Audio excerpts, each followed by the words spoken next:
Hi, I'm Deb Crow, and I want to welcome you to Season 3 of Imperfect, the Heart-Centered Leadership Podcast. This is a podcast where we connect, learn, and laugh together with authentic and courageous leaders from all over the globe. You will learn from leaders you haven't even met yet. You will gain new tools to add to your leadership toolkit. Leadership belongs to all of us. It's not measured by stature or title. So please pull up a chair and listen in. This is the Heart-Centered Leadership Podcast. By way of introduction, I have to say your About section on your website is probably one of my most favorites because you tell us who you are and then you say, I'm not famous. And if that's what you were hoping for, feel free to move along. And then for those who are on board, kind of keep reading. And I was like, this is so my person. So you grew up 2 hours north of Minneapolis in a small town called Staples, yes, which is an office brand here in Canada. Like your Office Depot is our Staples. Mm-hmm. You started a band before you even played the bass. Yeah. And then you started many more bands until you actually got one. Graduate from high school, moved to Nashville for college, started a band called The Kicks after college, got your first gig, and you played to an empty room, which is so awesome. Like we all start there. Yeah. But what I really love is after the band, you began writing blog posts every day, which is how I found you through Seth Godin and his creative workshop, because he's a big fan, which really says a lot about you. Mm. And I'm starting to think that there's this underworld of introverted, amazingly brilliant thought leaders. And I think I find a new one every day. Mm. And your blog is inspiring. Your blog makes me stop and think. Sometimes I need to reread things. And I have to say, I'm gonna put you up there with Seth. Sometimes your blog gives me a prompt that cognitively just drops me to my knees. And I'm like, okay, what's he really saying? Like, where are we going here? It's just, I just want you to know that the craft of a blog, which you've inspired me to do my own, I can see the amount of innovation and creativity that you put into this. And I put some fun questions together because I do see you as a leader. I feel the empathy and the heart come out the way you write in your blog. And I love the way you teach me something, but you challenge something. And there's always kind of a paralleled alignment of candor and humor, which aligns with your About section. So it's kind of like a full circle. Yeah. So I have some fun questions that I just want to ask you, and feel free to go off and riff on any of these questions, because it's one of the reasons I wanted to have you on my show. Like you, I am not famous. I'm well known and obscure, and I really like that place. And our little podcast is now being listened to in 65 countries. It's awesome. Congratulations. That's a big deal. It's a big deal. And it's not about, I think you and I really join each other in integrity and value for ourselves. I think there's a deep level of self-awareness that I'm not writing to please others. I'm writing to showcase my craft and become better each day. It's not about other people. And if you build a community along the way, that's great, but that's not the reason for me either. And I get that from you as well. Yeah. And I think, like attracts like, hence here we are on this podcast. When I told some of my fellow classmates from the workshop that I asked you to be on the podcast, they were like, you asked him? and you know what my response was? I said, Gabe gets up in the morning and puts his pants on and brushes his teeth just like us. Yeah.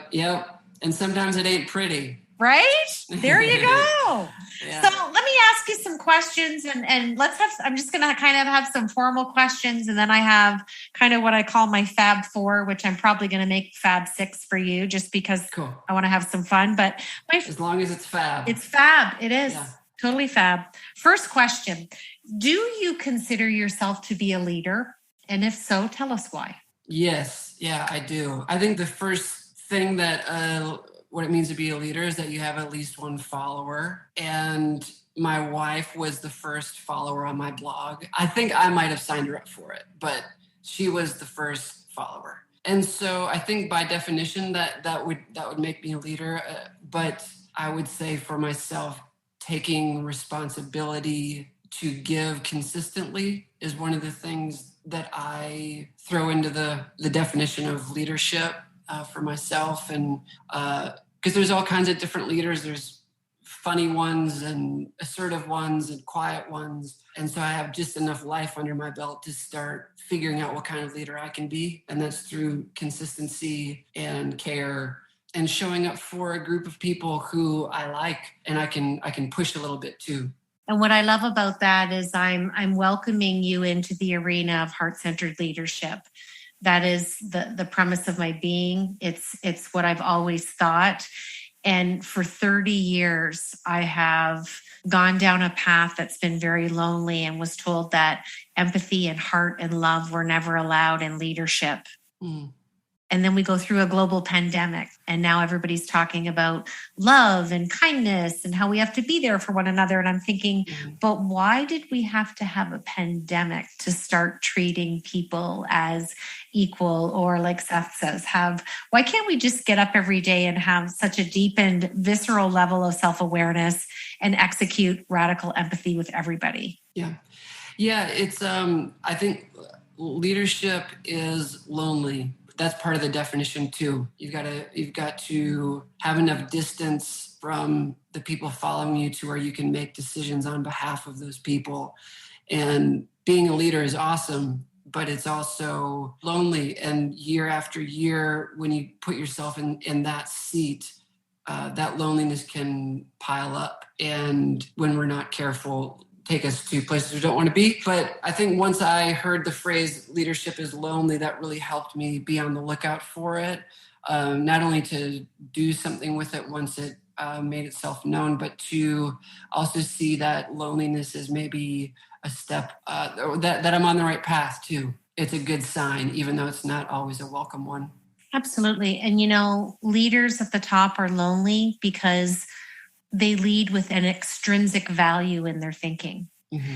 And if we could get everyone anchored back into that intrinsic way of thinking and put people over profit, there wouldn't be a loneliness at the top, because the top doesn't have to be that proverbial white ceiling. And it all comes down to how we view success. So very, very interesting. Yeah. Now, I named the podcast Imperfect because I love being imperfect. I think we're all imperfect. And I think calling the show Imperfect, the Heart-Centered Leadership Podcast, it leaves room for us to fail forward and be imperfect. So share with us what imperfections you have brought to your craft, to your leadership. The imperfections brought to my leadership through the blog and through what I do with other musicians. Well, something that I've got better at over the years is that the good thing about the blog, as opposed to even our conversation now, is that with the blog, I get to take as many extra seconds as I need. I can sit and think on something for 2 minutes or 3 minutes before typing it and then review it. I don't spend tons of time editing, but so the imperfection of just getting it wrong, just not making it, getting it 95% there, and then and sometimes wishing I could seal up that 5%. I rush things a lot. Sometimes I don't care enough on a specific blog post to really flush it out. Maybe I'm rushed or tired at the end of a day and just get something out. Sometimes at night when I write, I'm just staring at the blank screen going like, I don't know if I have anything today. And then getting an idea and putting it down and knowing that it's like the monologue at the beginning of Saturday Night Live. They don't come on and say whether or not tonight's show is going to be good. Yeah. And same thing with so much of what all of us do, I'm sure your listeners included, is I don't preface the blog with this is a good one or this isn't a good one, because sometimes they're not. Sometimes they're not great. Just like sometimes you got the best, most funny people on Saturday Night Live and it falls flat. And they kind of knew that it was gonna fall flat. But no preface. You put it out there. You let it ride. You know you're gonna get another shot, and that's a little bit. What is there anything else specifically on the imperfection thing that that you want to point at or prod at? No, but I love the way you frame that. And I'll tell you what I get from it. To me, we're all imperfect. And I think closing the gap on our own self-judgment of the success quotient is show up every day, because I love who said it, and I don't know who said it. Done is better than perfect. Mm-hmm. And we're allowed to be imperfect. And I know what you mean about that 5%. Like, you feel like you just need, it's like a recipe where you just need that last little sprinkle of something, but you don't know what it is. Mm-hmm. But you might be too tired, and that's okay. But you showed up, you dripped. Seth says to drip every day. Yeah. Show up and drip. It's not always going to be perfect, but it's going to be a continuum of self. And that's what's important. Mm-hmm. And for anyone to say that they show up every day and everything's wonderful and everything just flows out, they're not being honest with self or with us. Mm-hmm. And I've been in that space, the same as you, but I still put something out to put something out, because you've taught me that. Other bloggers have taught me that. I've had 2 comments back on my blog, and somebody actually commented on something I wrote, which I got all excited about. And then somebody emailed me and said, I subscribe to your blog because I feel like it's an inspirational horoscope. And I was like, okay, I'm 20 some odd days in. That's a win, right? Yeah, that's great. That's great. Yeah, I love that. My next question is, when I read some of your blog posts, I can see and feel and taste you thinking outside the box. So my question to kind of piggyback that is, when you think outside the box, are you also acting outside the box? I think outside the box more than I act outside the box, but I'm on the path to getting better at acting outside the box. I love the feeling of, it can be something as simple as like saying something to somebody at the grocery store. I was actually, this was good. This was that feeling of acting outside the box. And it's so a tiny example, but I was at my daughter's kindergarten graduation yesterday. And so there's all these parents, it's tons of kids, tons of parents everywhere. And I'm kind of a shoe guy as well, a bit of a sneakerhead. And there was this dad with these pink running shoes, pink chino pants, and like this checkered pink shirt, and like and a cool hat. And the whole thing was great. And so I kind of saw him from across the gym, and I was like, man, that guy looks great. Like he obviously put this thing together. And so I passed him as we were walking out, and I just said, hey, love your outfit.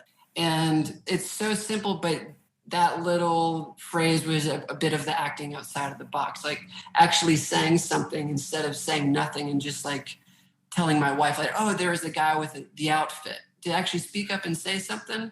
For me, I'm getting better at that. And it's those little things, or asking a question, slowing down. I always think of like outside the box is asking the next question that's underneath what the most common response is, or just taking time to respond. That gets me, because there's my knee-jerk reaction, and then there's like the second and third and fourth things that I would think of. And I'm getting better at accessing those more quickly and more timely. And when I do, it feels really great. Well, and what a nice validation when somebody does that. It's another intrinsic value when we can look at another human being, and he probably thought, hey, thanks. Like he worked on his fashion. He dressed like that to send a message. Yeah. It's like, hey, look at me. I'm haute couture here at the kindergarten graduation. That's awesome. Yeah. So I have to ask this question. Who are your top 3 musical influences, and how did they influence you? The first and foremost, the Beatles. I feel like we're 10 minutes into this thing. We haven't talked about that documentary that came out, but we'll come back to that. But the Beatles, who I discovered in 7th grade, I couldn't believe that music could be that good and make me feel that way. I remember hearing Hey Jude, Strawberry Fields, and the live version of All My Loving from the red double disc. And just I didn't know that music could make me feel that way and be that good. And then there's so that was 7th grade. Also at that time, there was a band forming where I lived in Minnesota, a CCM band called PFR. They were from the 90s anyway. And so I knew those guys because I had listened to the Beatles. my goodness, this music is amazing. And now people who I know are in a band and having success. And that opened the door to thinking, my 7th grade mind thinking, I can do this. And that's why I'm in Nashville right now, is probably specifically those two artists. And if I could throw a third, I got to say, I did get into the Beach Boys pretty early too, probably around that same time. And I love background vocals. So there you go. That's probably the whole thing. And there's always like a timeline, that's engraved in our hearts. And just, I always like to call it heirloom memories. There's, like you said, you didn't think there was music that could make you feel so good. Mm-hmm. And it's just so interesting because there's many different genres of music that I like. When I listen to jazz, again, another influence from Seth, I like jazz, but now my bandwidth's been blown open to so many more jazz players and singers. And it's just calming. Like when I'm writing, I'm listening to jazz. Mm. Sometimes, I'm a 60s. So the 80s was my high school, time. So all the heavy metal, classic rock. Yeah. There's just days you need to get in your car and jump on the highway and rip to a little AC/DC or Def Leppard or whoever. Yeah, I was going to say, who's your big 80s hair bands? I have to tell you, since I was 12, which was many decades ago, I am a diehard Aerosmith fan. We have connection. We have liftoff. Steven Tyler, I have been right up in front line of a concert, and he's incredible. They are an incredible band. Yeah. Been to Boston a couple times, been to their bar, was hoping they'd roll in for a beer, but just they're classic, they've held the test of time. I also really like Bon Jovi, and I love who John Bon Jovi is as a person. Mm-hmm. I love his grace. I love his level of philanthropy. I love that he married his high school sweetheart. There's just so many things that, like you, I don't just see the music and the lyrics. I've really taken time to learn and read and get to know why I like them, why I'm drawn to them. It's like the energy with you and your blog and your music. There's a story there, and it's incredible. Mm-hmm. And the age and where they grew up, it's important, but it's all the other stuff that's added in that makes it, But I'm also a lover of Def Leppard. I have seen them in concert many times. Haven't been to concerts in a few years, obviously. So really looking forward to getting back to that. Yeah. But you could throw me at an indie festival and, I'd be, happy to be in the front row of the Lumineers. Yeah. I would love to travel back in time to, the Prohibition days and all that music, there's so many different genres that I'm drawn to. Yeah. And it's like you said, it's how they make you feel and what you need in that moment. And I just really believe that music heals on so many different levels. I volunteer at hospice, and I'm with people a lot at the end of life. And there's certain music that they want to hear. And that's all they want. They just need that for that calming moment, and they don't want anybody else around. Mm-hmm. And I've seen it heal sick people. And it's kind of an alignment with mindset, but I think music is really personal. Mm-hmm. I think we all interpret it different, Yeah, there's a lot of good in what you said. A couple things. I can't tell you the number of times over the years that, talk about music healing. But me, and I've talked about this with other guys too, is having like headaches, neck aches, backache, things happening on the road. And all of a sudden, whether it's the adrenaline, whatever, the music, combination of everything, you get done with the show and you're all better. It's like my headache went away, my neck ache went away. And I've always loved that so much about music. But it's funny. It's awesome that you bring up Aerosmith, because I went with Beach Boys, but I was teetering on Beach Boys or Aerosmith, because Steven Tyler, he's the first voice where I could hear him sing anything and I know I would love it. My wife has met him twice. I have met him 0. Well, you're going to have to tell Sarah that I'm not jealous, but I'm super envious. Yep. But I have been at arm's length in a concert from him, and he is one hell of a performer. You get your money's worth and more. Yeah, he's amazing. I've seen him a handful of times, and I, like you, on the front row, which was really great. And I'll tell you what it was. Again, middle school, very formative period of life. But it was the scream on Crying, at the end, there's that bar where the band drops out. And I remember rewinding to that part on the CD so many times. It would happen, rewind, scream, do it all again. That was another really big one for me. And even taking, a lot of the Aerosmith and Beatles and Beach Boys stuff into the band that I was in the Kicks. We drew from a lot of that stuff. So yeah, Aerosmith is way up on the list for me too. Serendipitous moment right here. I know, I love it. Okay, here's my last question before we get to really the fab, juicy, fun stuff. How do you define success? Today, I define success as being able to do the good parts again and getting better at the not as fun parts. I think that definition would have been different 10 years ago. But just being able to stick around, just being able, especially in a town like Nashville that has a lot of churn, a lot of broken hearts. This whole city is built on the dream, but the dashing of the dream. And so to the successful people, and I consider myself one of them at this point, it's just the people who are hanging around, the people who are still have joy to bring to the table, who are willing to show up and do the work, and despite the unknown. But yeah, I think at this point, if you're still around doing it, it's pretty successful. And that definition that you just said, I call that joy spreaders. I'm a joy spreader. You're a joy spreader. Yeah, I like that too. I'm coming to Nashville for the first time in the fall with my husband. Okay. So we are 29 years married. I have a couple friends in Nashville. Love it.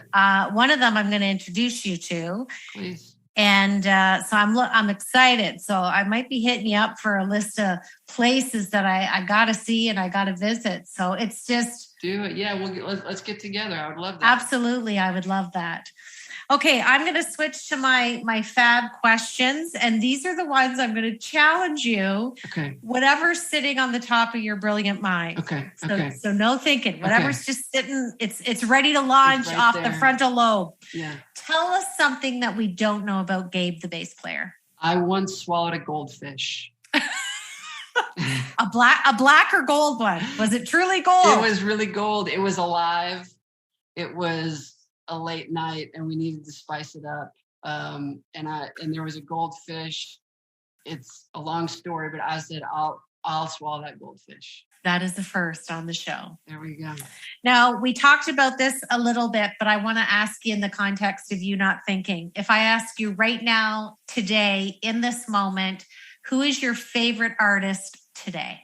Bruno Mars. Yeah. Oh, everything I love him. He has electrifying energy. The 24 karat record and then what he's doing with the Silk Sonic stuff. I absolutely love it. The care that he takes with each performance to map it out and yet deviate from the plan. He operates at such an elite, top tier level. Yeah, what he's doing with the Silk Sonic stuff right now is, it is professionalism to the nth degree. It's so great. Yeah, I agree. And I just saw him on one of the award shows and he's very humble. Yeah. And it's not about the awards for him. It's like you said, being at the top of your game and then just putting in a little bit of deviation just to keep everybody guessing. I love it. I totally get that. Okay, favorite song today?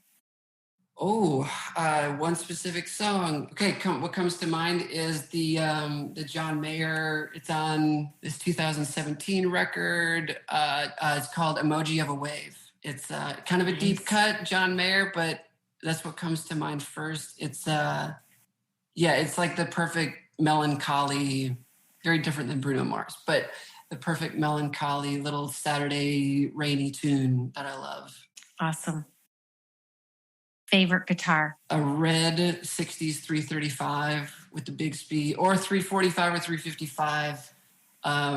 Actually, so my nephews, their dad was a guitar player named Will Owsley, who was a kind of a big deal in Nashville. He had some records that came out in the 90s, and Will Owsley has since passed away. So my nephews, his sons, brought some of his old guitars over the other day, and he had a 61 red 335 with the Bigsby. It's a little, 61 is a little skinnier of the neck.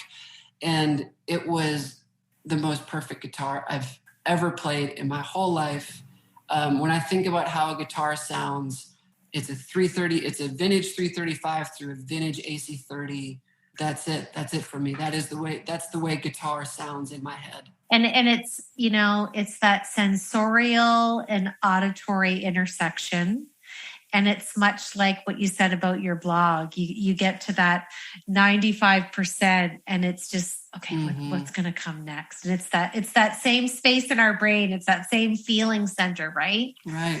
How special was that for you to have them and have them come over and play those guitars? And what a lovely heirloom memory for you. Yeah, it was really cool. I knew that there was a storage space filled with all of Will's old stuff. And it's only been in recent months that they were able to get to it and get some of that old stuff. But man, that I'm telling you, there was like a 60, maybe a 59 Martin acoustic, and then a 62 semi-hollow Gretsch that they also brought. And it was just like, it's every guitar player's, those are the guitars that we all wish ours were. It's like we get a new 335 because we can't afford the old one. We get, so to be able to play the real thing was so amazing. And those were the guitars that he played, like all through his career too. So it was cool to be able to finally get our hands on those.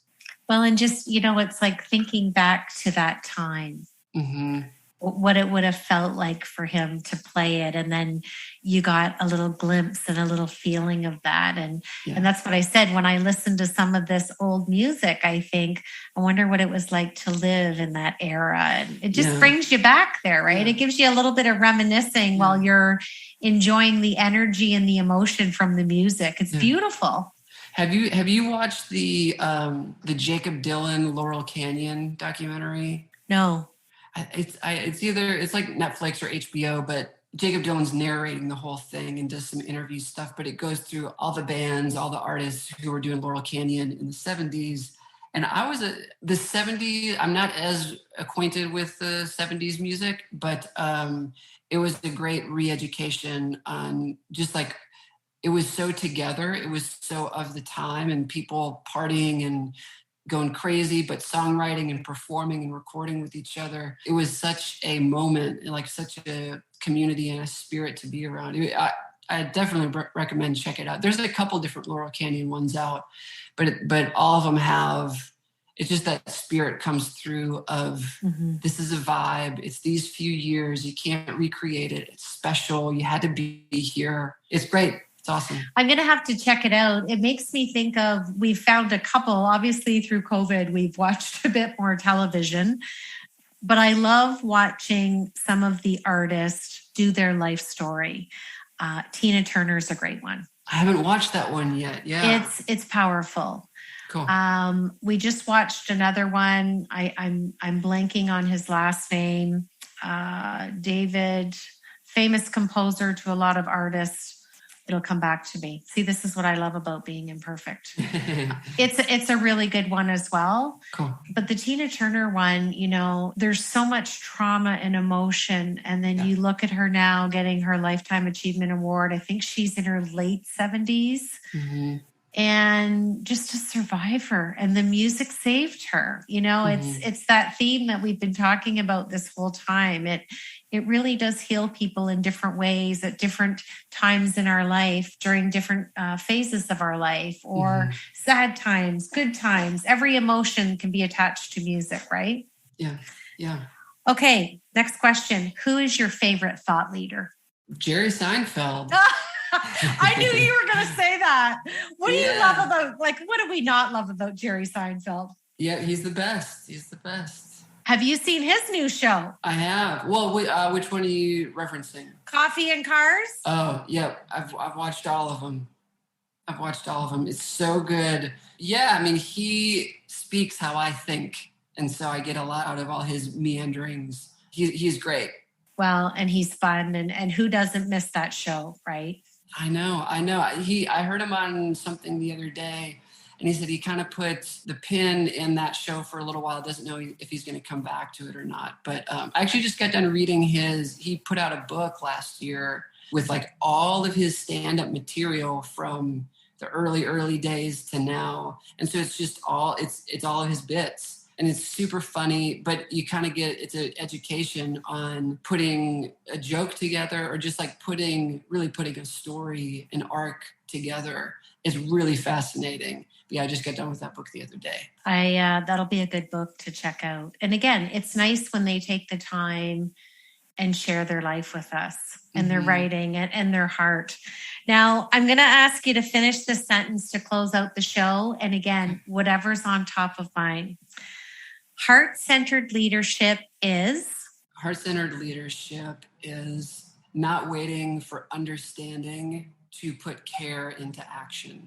I think, myself included, it's easy to get distracted by wanting to understand, or even for waiting for the idea of empathy to show up, which requires an understanding. But heart center makes me go down the road of caring before understanding, and empathy isn't even required here. But I'm just somebody who operates from the heart, and I'm willing to care before any of the other things show up. Thanks for joining me today on Imperfect, the Heart-Centered Leadership Podcast. I hope that you've enjoyed the show today and learned some new tools for your leadership from our amazing heart-centered guest. And if you like the show, we would welcome a rating and review on whatever platform you listen to. And we would love to have any comments or feedback at any time. And if you want some more heart-centered goodness, head over to our daily blog, masteringtheheart.com.